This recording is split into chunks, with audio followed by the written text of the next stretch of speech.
Womanjeka, let's transform eco-anxiety to action.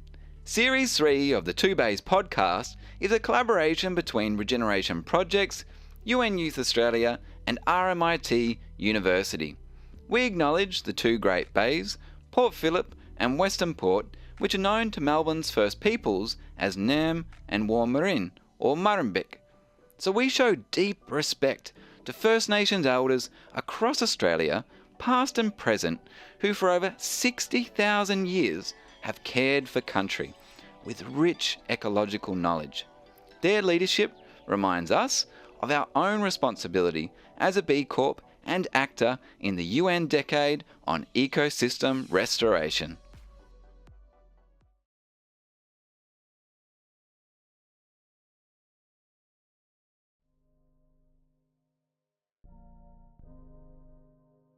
Let's talk about investing in Australia's future leaders. When government funding and philanthropy meet aspiring young leaders and bold ideas, new opportunities are unlocked. You're about to meet some amazing next-gen change makers transforming eco-anxiety to action. Aru Narayan is super passionate and proactive young tourism professional. She was a 2022 graduate of the Launchpad program offered by Young Tourism Network and Regeneration Projects, and is now the marketing and social media coordinator at YTN and the team lead at Reeho Study Tours. Zhao and Tealen are a dynamic duo with high hopes for Melbourne's urban landscapes. They're recipients of the City of Melbourne's Youth Climate Action Grant, based around a very cool idea for soilless vertical gardens through their enterprise Gnositukoi. In a nutshell, finding value-aligned leadership programs and entrepreneurial seed funding is tricky. Fortunately, advocacy and policy change is creating more supportive conditions. Now, pilot programs have proven their impact for young people, and we're ready to scale. Womanjeka, Aru, tell us, why is having a purpose beyond profit important for your career? Hi, Matt. Thank you. I think that passion and just the kind of enthusiasm that you have for the industry that you work in plays such a huge role in whether you're actually going to enjoy what you do or not. And, just tying that to profit is where I personally feel you tend to get detached from what you're actually trying to achieve in whatever you're doing. So for me personally, I try not to think about the financials and profit when I think about my purpose, because I'm very passionate about the tourism industry. I'm very passionate about sustainability in the industry, and that doesn't necessarily tie hand in hand with making more money, as it were. And even in terms of the industry itself as a business, I think when you put profit before purpose, especially in the sustainability space, that's how you end up in situations where, rather than thinking about what is good for the planet and good for those local communities and good for people in general, you're thinking about how much you're going to, make tomorrow. And that could lead to you making decisions that are not that can harm those same things that you claim to care about. So I think if you want to be really authentic to what you're trying to achieve, then profit it should not have the kind of platform. I have a good feeling about this episode. Aru, you're setting a really strong foundation for diving in here. Yi and Cooper, you're teaming up on some exciting initiatives. Before we get there, what are you studying at the moment, Yi, and how is this part of your own goals in sustainability? Yeah, so I'm currently studying my Bachelor's of Agriculture, and I originally actually took on this degree because I wanted to help people. At the start, sustainability wasn't in my mind. I didn't know too much about it. I mean, it's such a complicated topic, right? And as I've learned more about the agriculture industry and about multiple other industries as well, I've sort of, found sustainability as a passion, and it's one thing I really want to get involved in and, help solve some problems around it. Yeah, absolutely. And it's kind of nice when you land into that space and you're like, oh, there's this whole world that I can unlock here. That's right, yeah. And Cooper, what are you studying? And why is building your own leadership in sustainability for you personally? I'm studying commerce at Uni Melb, so management and finance major. Obviously that isn't directly one-to-one with agriculture. Agriculture isn't a burning passion. Instead, it's kind of like a means to an end to go and solve some of these problems that face us. And in terms of what sustainability leadership, it's putting the profit aside, like Aru was talking about, and kind of picking up across in terms of what deserves kind of your life force to go and put your energy into. It's such an interesting way of putting it. What deserves your life force to be able to spend your time and energy in? Because, time and energy is what we've got, right? Like, it's such a precious thing. And I think what we're hearing through this podcast series is that there's a really clear sense of pull and direction, calling, in particular for Gen Z, to look out into the world and then pick something that is really kind of almost stirs you, compels you, and then to dive in and get lost in it in a really good way. And I guess what we're doing through this particular episode is just saying, how are you navigating that? Like, what are the tips that you have for other people? What are the stepping stones? What are the twists and turns that have happened along the way?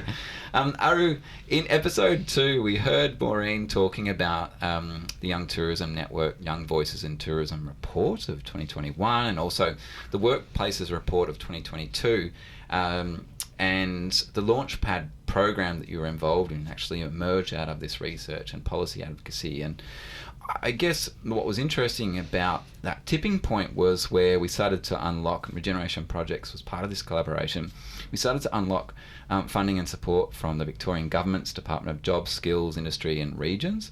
And then it built with the Australian Government getting involved through the Choose Tourism program.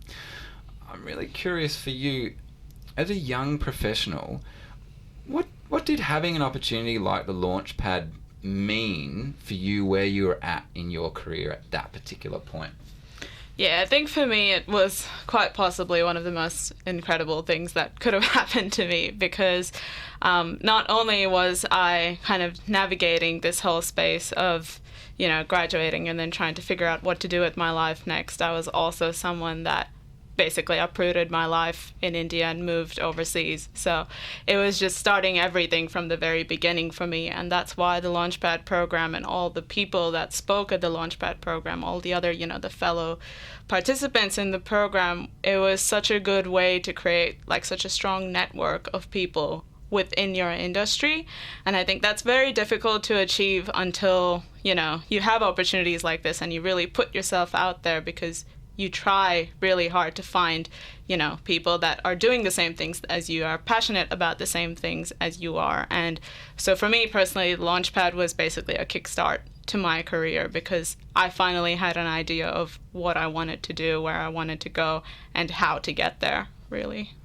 I'm like a little bit taken aback, because it's the first time I've heard you articulate it in that way, and I'm personally stoked. I'm like, yeah, we did it. Like, when you make these programs and you create this space, hope that it has positive impacts for people. But I think I remember you doing a LinkedIn post at the time, but it's nice to just feel that energy come forward again.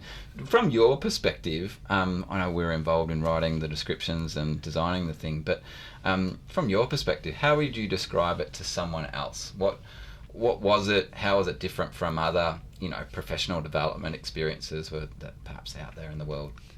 Yeah, I think I would describe it as, and it's an ongoing program that basically it helps you foster these connections that you can keep seeing week after week and connecting with them and learning and understanding more.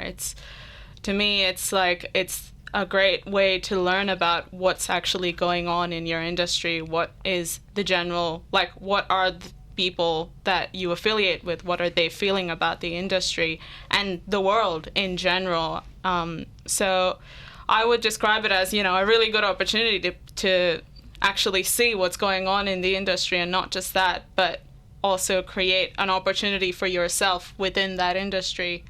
So I think, I think that's how I would describe it. It's a way to kind of learn really what's going on. And it's very hard to come across something like that, especially in such a I don't know. I feel like even though we're so connected by the internet, it's still hard to find the right people because the internet is huge. So you go on LinkedIn, you search for the jobs that you want, and there's hundreds of results, and you don't know what you're actually looking for. So opportunities like this like help you understand exactly what it is that exists and what could exist, and how do you go about achieving those things.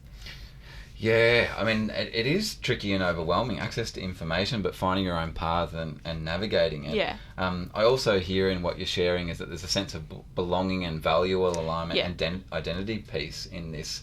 And what you're sharing there about coming from another, part of the world in India and, transplanting yourself and trying to get your roots and land and arrive and build connections in order for you to grow just like a plant, which is taking me beautifully across to our gents on the other side of the table here. Ian Cooper, you're collaborating on an enterprise which involves the installation of soilless vertical gardens. Spoiler alert, I'm a landscape architect by background, so when I saw this, and shout out to Crystal from City of Melbourne for helping bridge this introduction.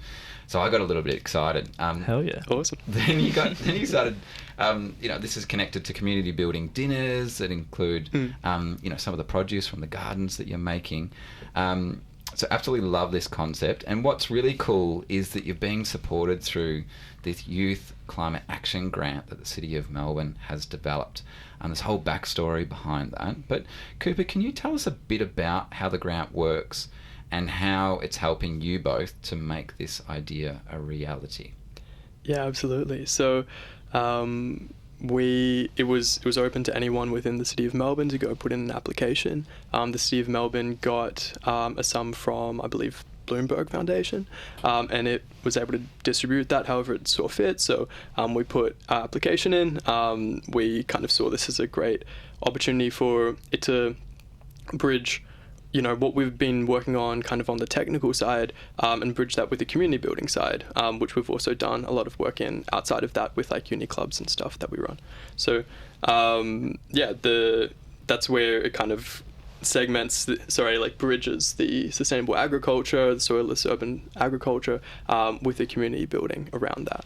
So, yeah. I almost want to take a little bit of a divergence here because I feel like this word soilless, it feels like a bit of a paradox and might not make immediate sense. Can I actually pass to you to cover that? How does it work? What do you mean by soilless? Yeah, no, awesome. So if you've probably, grown plants in a planter pot or out in your backyard and you've probably planted it in soil, that has a lot of complications to it. There's a lot that you need to sort of worry about. You got to worry about pH, you have to worry about the microbes, you have to worry about nutrition, all these things. And it's not just that our system is soilless, it's soilless because of something called aeroponics, which we utilize in our system. And that basically makes it so that, the plants can either grow in some sort of renewable substrate like cocoa coir, or we're actually working with a startup out of the UK to try and make it substrateless, so something as simple as possible for people to use.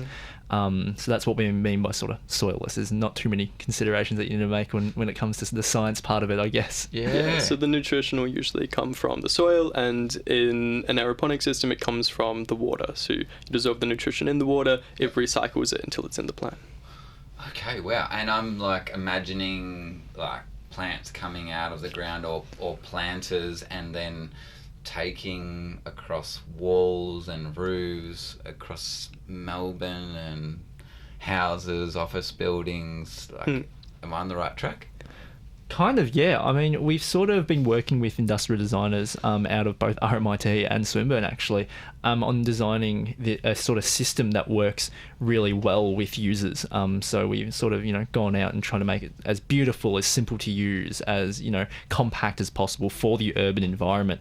So you're right, like roofs, you're talking kitchens, you're talking anywhere where you can put something, a small sort of tower or a statue, let's say, or a fridge. You could probably fit one of our appliances in there and grow it in your own space. Yeah, cool. Awesome. Love it.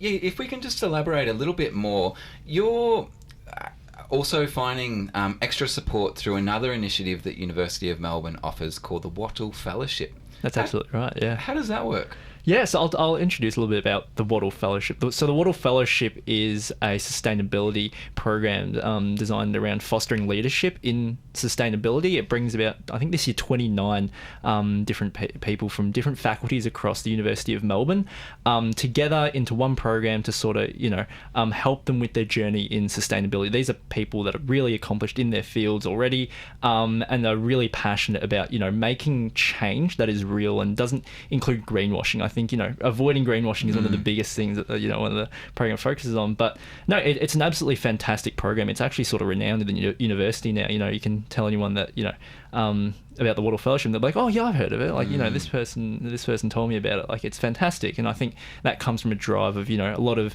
the young people today in these institutions, they want to solve these problems. These are a very pressing concern in their head. So the Wattle Fellowship does that. Again, I think bringing people from different faculties is something that needs to be done across, most educational institutions across the world to really solve these hard problems, and the Wattle Fellowship does that really well. And a shout out to Lynn Doe, who invited me and Regeneration Projects to come to, it was a dinner at the beginning of a retreat that you were running recently, and we're sitting in this space and talking to some of your fellow fellows. There you go.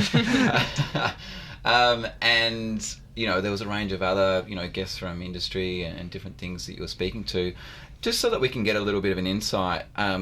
What did you do that weekend, and how did you find that that's supportive? Because all of this, what I'm hearing is that we've got supportive environments and conditions, soil, like we talked about, for these things to grow, right? Yep. If you don't get the pH right, Yep. if you water too much, if it's too hot, Yeah, absolutely. things can't grow. And unfortunately in society we see a lot of those spaces, and they end up a bit barren. And for young people, they're not places you want to be. They're not fun. They don't allow you to grow in the same way. But this is an example that it does allow people to thrive, I think. Just give us an idea. What was that weekend like? And from start to when you stepped out of it, was there a little transformation or idea that you might have experienced? Yeah, absolutely. I mean, I'll first talk about sort of the workshops that we sat through. So, Lynn brought in some really thought-provoking sort of speakers into that space to sort of teach us about things like system thinking and about a lot of these different aspects of different industries and how they approach sustainability, and really get us thinking about how we're going to approach these problems in the future. And I think out of that, I just thinking about the world in a whole new way, you know what I mean? But I think one of the biggest things was the bonding experiences they curated through that weekend. There was a lot of people telling each other about their own stories and their own journey through their life and sustainability. It was a very moving sort of weekend, and everyone got really close, and they're all bonding. Everyone loves each other. It's great. And I think that connection, that finding a tribe type aspect is key. And you were talking about that, Aru. I might just share a personal story just to add into the mix. We've been talking about universities and also industry-led programs. I started in landscape architecture, and then I was running my own business with that. I reached a point where I felt like I need more, and one of the tools that I picked up was a book by Von Chenard, the founder of Patagonia. It was called Let My People Go Surfing. Have any of you guys read that one or seen that one?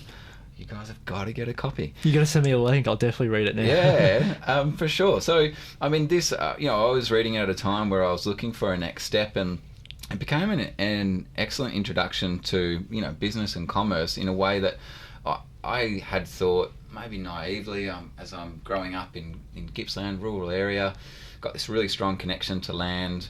Let's design landscapes as a way of bridging people and nature. And then I started learning about our society and our economy. I'm like, there's a lot of things about our society and economy that separate people and nature. And so business started to become attractive, and I went and I studied entrepreneurship at University of Cambridge in the UK. But then something interesting happened. After working for a couple of years, I felt like it was finding it hard to plug into the workforce, if you like. So I ended up down in Tassie doing a TAFE course, Cert 3 and 4 in adventure tour guiding. The transition, to be honest, between that and some guiding companies and offices like the Bay of Fires and Overland Track, World Heritage Area. For me at that point, that was actually easier for me to find that tribe and the conditions. And I guess why I bring that up is it just demonstrates that at different time, whether it's a book, whether it's a program like what you described, whether it's a fellowship, whether it's an action grant, all of these things are tools that are accessible and are suiting different dispositions and aspirations. And what I'm also hearing, what you're sharing, is that sustainability, these ideas of creating positive impact, purpose, they don't sit in silos. It relates to any industry, relates to any pursuit, and so I think that's really cool because it's an opportunity for everyone. Aru, I want to come back to you. Since you've come out of the Launchpad, you've jumped into the workplace, you've continued to be involved with the Young Tourism Network. This is a little bit off script here, but going back a couple of months, there was a summit that the Young Tourism Network put on for emerging leaders, and this was another recommendation as part of the policy advocacy and funding that we did. You were part of coordinating that. I remember giving you a shout out with doing 200 people in a room and doing this what was it, a vote or something around who believes that there should be more support, funding support for a dedicated executive officer for Young Tourism Network, because it's a very grassroots, volunteer based organisation. And then the hands went up and Aru was there, I think, with either taking a photo or videoing it. I think I had a video. But just can we unpack that for a moment as what you saw, having gone through, being involved with Young Tourism Network, and then maybe in that environment seeing other young people start their journeys or create that first stepping stone. What was that like watching on? Yeah, I think it was actually very emotional for me. Like I said before, I think when I first moved here, I just found it so difficult to find where I fit in the context of not just the society, but also the industry that I was so passionate about. And then and then I joined the Young Tourism Network in the hopes that I would find that kind of connection, not just to industry, but to people, to community.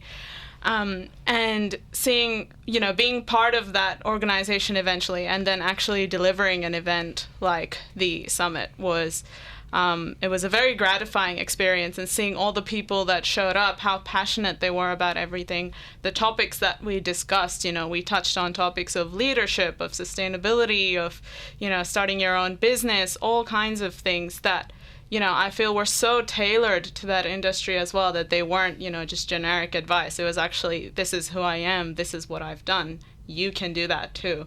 I think that's so inspiring for youth in any industry, to be able to see people that are leading in that industry, understanding where they started from, and not just that, but getting an opportunity to speak to them directly.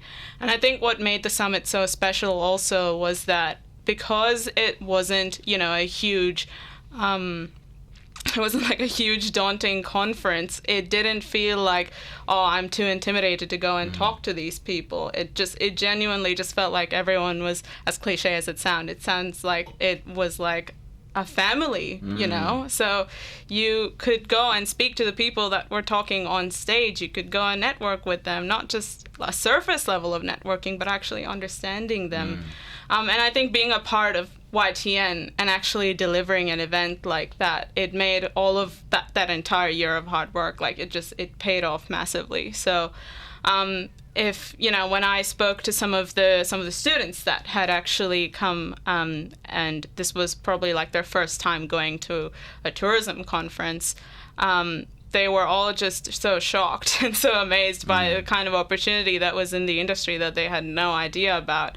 And, hearing that as someone that always had that issue when I first started out, being able to be a part of something that delivered that, it was just, it was an incredible experience. Yeah. And it sounds like part of what's incredible about it is that it's kind of, maybe it feels hard to find or a bit rare, Yeah. And you mentioned like a big intimidating conference, like, do you personally, you found or you've heard from other young people that some of the broader, in this case, tourism industry conferences are a bit hard to click into, or maybe don't speak to the same themes and values? Yeah, definitely. My first experience actually was at a tourism conference, at the Destination Victoria conference. So it's huge, you know, it's statewide. And you have businesses from all over Victoria. You have Visit Victoria, you have VTech, all of these kind of huge industry players coming in together in one giant space for 2 days. And you know, we went there as student delegates because I was pursuing a master's at Monash University in sustainable tourism. And you know, we went there just to see what was going on in the industry, and while it was a huge learning experience for us, a lot of us, myself included at the time, felt like it was just so terrifying to go and approach people, because everyone already knew each other, because the tourism industry is so close-knit, you know, everyone knows each other in the industry. It's not a difficult industry to crack, it's just when you're new to everything, it's so shocking to see all of that and to kind of figure out, okay, when is the best time to go talk to this person? And obviously everyone's really busy the entire 2 days. So I think I went to 2-3 conferences like that, and I did enjoy them. I learned a lot, but I felt like in terms of, you know, making those deep connections, I think that's really where the summit delivered, because that's really hard to achieve in such large scale kind of conventions where you have to do so much in just 2 days. Yeah, and I think that sense of groundedness and strength is what gives you resilience as you progress through your career. And it's a difference between sometimes feeling like you're completely aligned, or sometimes feeling completely lost and isolated, disconnected, alone, these types of things. And I think that's tough. I'm going to drill into some of the practical aspects of, in this case, the Youth Climate Action Grant, because sometimes when you've got an idea, you can be a bit hamstrung. Sometimes you need a few $1,000s to just help you nudge things along. So the way that it's structured here, it talks about micro grants of between $1,500 and $7,500 for projects led by young people, supported by organisations that work with young people. There's 10 projects that have been funded. They're available on the website, and it's about I guess supporting the city of Melbourne, but not just that. You know, it's about caring deeply, connecting with climate change, and being part of the action. So, like, when you've got this idea and you're saying, hey, just heard about this thing, this grant, we should go for that. Walk me through that process of going through the application process, and also the psychology of, like, we've got this idea, or hey, there's a grant, what if there was an idea, and how did your partnership form? Yeah. Do you want to go, or shall I? Do I want to go? I'll go for it first. We've been working on something like this for a while. I mean, you talk about like support in the sustainability thing, and something you mentioned at the start was finding aligned, like a value aligned equity, and that's been something really hard to do. I mean, when you do drive for things like profit, which is a lot of what, you know, these venture firms try and do, you lose a bit of your purpose in what you do as well, and that's very scary when you're approaching something like sustainability. So in terms of support, we're always looking for that, and I guess how we approached it, we saw this and we got really excited. I mean, this is sort of like our one thing of, you know, they're supporting young people, especially to, you know, do something to make impact on a project that we've been ideating and working on for a very long time. It's almost relieving now to, you know, be able to say that we finally have a little bit of something behind it, and to be able to carry it out to the degree that we want to. Sorry, and so yeah, it's really gratifying. Yeah, absolutely. So on the kind of funding side, the City of Melbourne's kind of point of view, I think, you know, and this is kind of the basis of this podcast, I guess, is you have the kind of institutions that have the resources, etc. And then you have the young people, which by definition don't have the resources, but they have the ideas, and they're, you know, not to say that others aren't creative, but usually at the start, when you're kind of coming into the world, you have this kind of call to action. You want to give your life to something, you want something to justify it as well. And so on, you know, that side of it, I think you get change when you can combine both those things.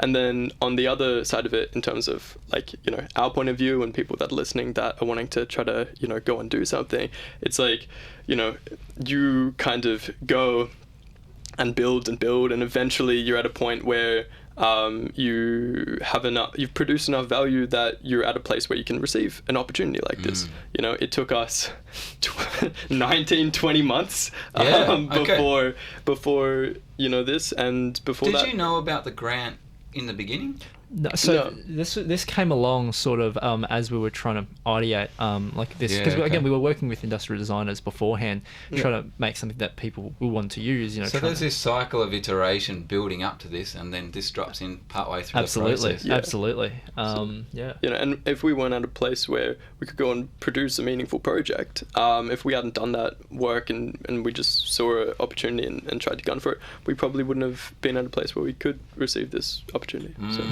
yeah. Aru, I'm looking at you and I'm thinking, what would this look like in tourism? Because I don't think at the moment that there's something that holds space dedicated for purpose-driven ideas in the tourism industry. Yeah, definitely. I think I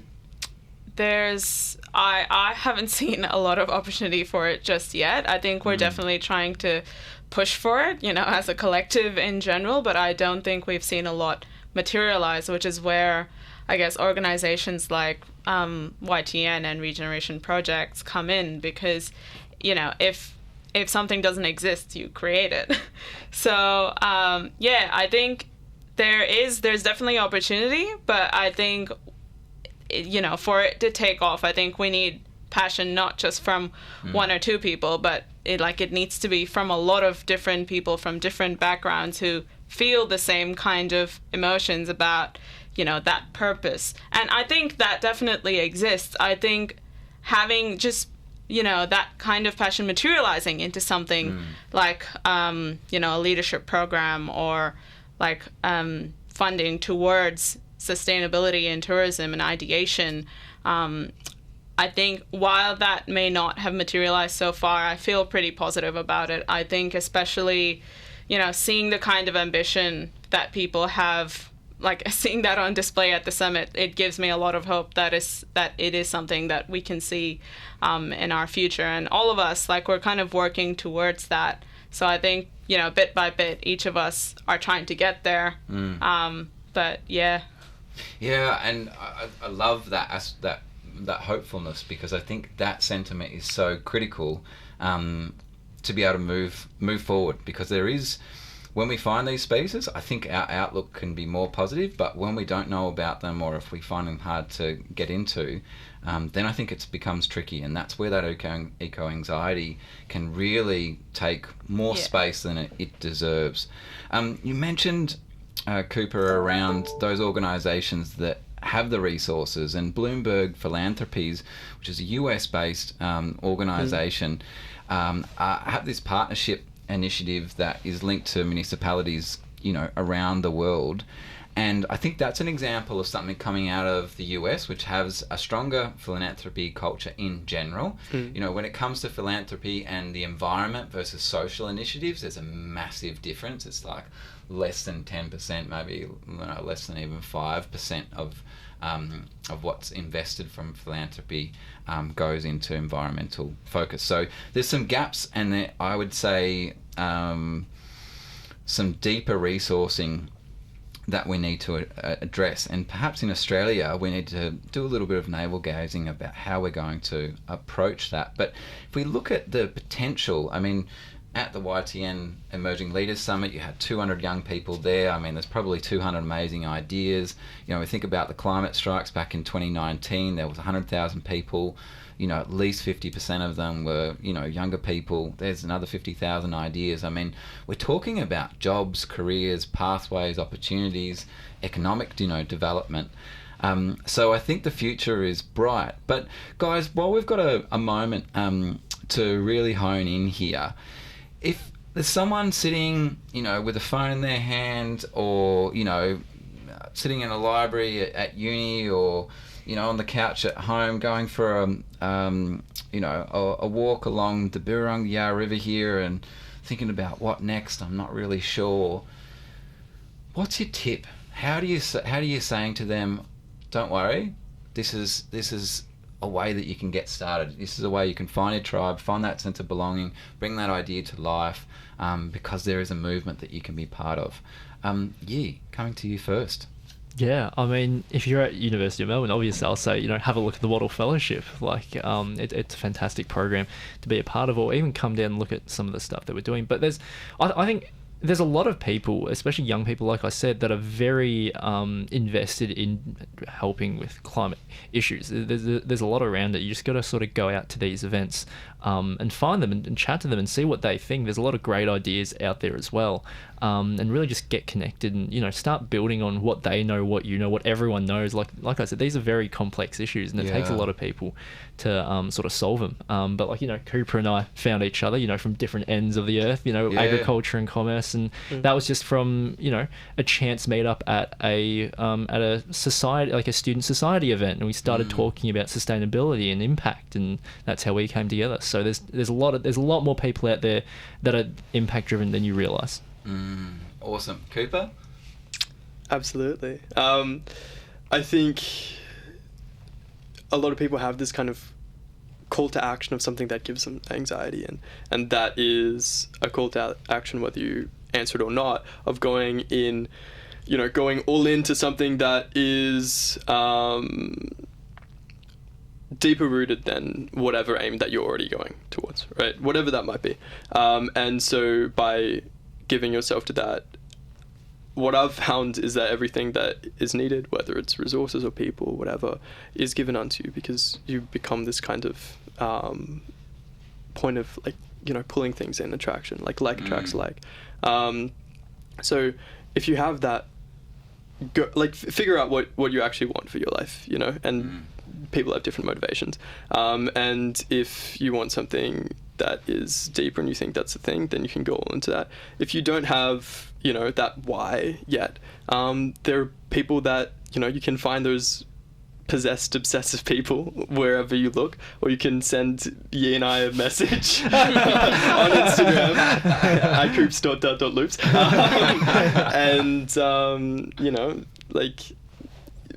People tend to find each other when they've got the same cause. So if you give yourself to any cause, you'll move in that direction, and the people that are moving in that direction will kind of gravitate towards you. Yeah, I love that gravity, that image that you're painting. Aru, I'm curious, for perhaps people that have come from beyond Australia and finding their roots and looking for their place in different parts of Australia, sometimes even in rural regional areas it can be a little bit trickier too. What's your tip for persevering and for putting yourself out there? I think the main thing is, if you're passionate about something, talk about it. Talk to everyone about it. Even if they don't want to listen, talk to them about it. Because even if they're not listening to you, someone they know might be listening to you. So the best way to make yourself known and just, put yourself out there is really just discuss the things that you really care about. That may be just, making an Instagram page where you upload things, information about, sustainable tourism that, you think would be good to know, trying to get exposure that way. It may be going to networking events and just going and at least talk to one person, If you can make a connection with at least one person, that gives you the confidence to do that again another time. And the more you build, the more people know you. And even, if you're like me, where, you end up in a country where you don't know anyone, you know nothing. All you have is that you can speak the same language. I think the most important thing is just do a lot of research and go for any opportunity that really means something to you. Volunteer at organizations that, even if they're not directly related to where you're trying to be in the future, have some kind of, I guess you can resonate with them in some way. So I volunteered at the Melbourne Zoo. I volunteered for, local council. And these were just ways for me to meet more people, even if they're not directly related to where you're trying to be. They give you the confidence to get there. So, yeah, I think my takeaway from my career is that, making connections and building networks is just the most important thing in today's day and age. And yeah, if there's something you're really passionate about, make sure people know about it. So I think those would be the two main things. And I guess the other one would also be, even if you feel like nobody else around you feels the same way as you about certain, aspirations that you have, I would try not to give up, because if you push yourself hard enough, you'll end up somewhere that you finally feel like you'll belong there. The first few tries, you may really feel like, wow, nothing's sticking.